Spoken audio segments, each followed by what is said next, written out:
వివరాలు ఆ తర్వాత పోలీసులు ఇప్పటికే పోలీసులు ఆయనకు సంబంధించిన వివరాలన్నీ కూడా అంటే తొక్కిసలాటకు సంబంధించిన వివరాలు కూడా చెప్పారు కాబట్టి ఎందుకు ఆ విషయంలో అబద్ధాలు ఆడాల్సి వచ్చిందన్న అంశాల గురించి కూడా ఒక స్టేట్మెంట్ రికార్డ్ చేసే అవకాశం కనిపిస్తోంది.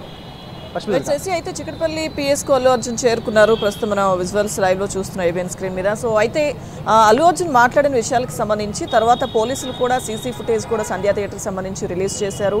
అలాగే బౌన్సర్స్కి సంబంధించి అంటే అల్లు అర్జున్ సెక్యూరిటీ సిబ్బందికి సంబంధించి కూడా కొన్ని కీలక వ్యాఖ్యలు చేశారు. ఇక నుంచి వాళ్ళెవరు పోలీసులను టచ్ చేయడానికి వీల్లేదు అని, కానీ సో ఆ బౌన్సర్లకు సంబంధించిన బాధ్యత వాళ్ళు ఏదైనా తప్పు చేస్తే ఏజెన్సీలో చూసుకోవాలి, ఇలాంటి అంటే ఈ అంశాలన్నీ కూడా తెరపైకి వచ్చిన విషయం మనం చూసాం. సో అల్లు అర్జున్ చెప్పిన దానికి అక్కడ పోలీసులు రిలీజ్ చేసిన దానికి అంటే చాలా తేడాలు ఉన్నాయి. సో మేము ఇంటిమేషన్ ఇచ్చాము కానీ అల్లు అర్జున్ వెళ్ళలేదు అని ఇప్పటివరకు మీరు చెప్పినట్టుగా కూడా. సో మొత్తం ఎందుకు అలా మాట్లాడాల్సి వచ్చింది, వీటన్నిటికీ సంబంధించి కూడా ఇప్పుడు ఈ విచారణలో సాయంత్రం వరకు జరుగుతుందని చెప్తున్నారు. సో ఈ విచారణలో ఈ అంశాలన్నీ కూడా వచ్చే అవకాశం ఉందా? లక్ష్మీదుర్గా ఈ తొక్కిసలాట అంశం గురించి సీఎం రేవంత్ రెడ్డి అసెంబ్లీ సాక్షిగా మాట్లాడారు. ఆ రోజు జరిగినటువంటి పరిణామాలను కూడా ఆయన పూసగుచ్చినట్టుగా వివరించారు.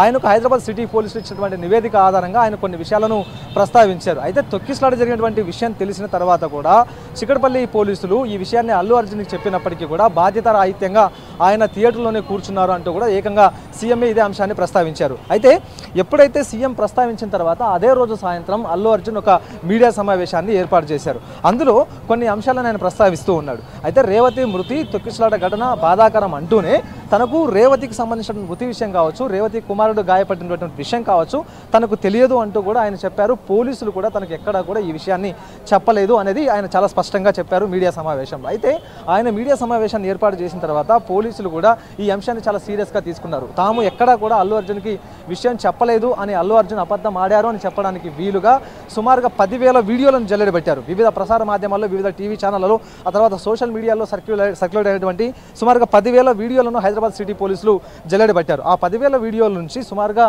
6 నిమిషాల నిడివి ఉన్నటువంటి ఒక వీడియోను తయారు చేశారు. అందులో అల్లు అర్జున్ ఇంటి నుంచి బయలుదేరిన తర్వాత ముషిరాబాద్, ఆ తర్వాత ఆర్టీసీ ఎక్స్ రోడ్స్, సంధ్య థియేటర్ చేరుకునేంత వరకు కూడా ఆయన ర్యాలీగా వచ్చినటువంటి విషయాన్ని అందులో చాలా స్పష్టంగా చూపించారు. నిజానికి ర్యాలీగా రావడానికి ఆయన రూట్ ఆఫ్ ఓపెన్ చేసుకుని అభివాదం చేసుకుంటూ రావడానికి కావచ్చు, లేకపోతే సంధ్య థియేటర్ వద్దకు చేరుకోవడానికి కావచ్చు, ఎలాంటి అనుమతి లేదు. కానీ అనుమతి లేకపోయినప్పటికీ కూడా ఆయన అభివాదం చేస్తూ వచ్చారు, ర్యాలీగా వచ్చారు, ఊరేగింపుగా ఆయన వచ్చారు.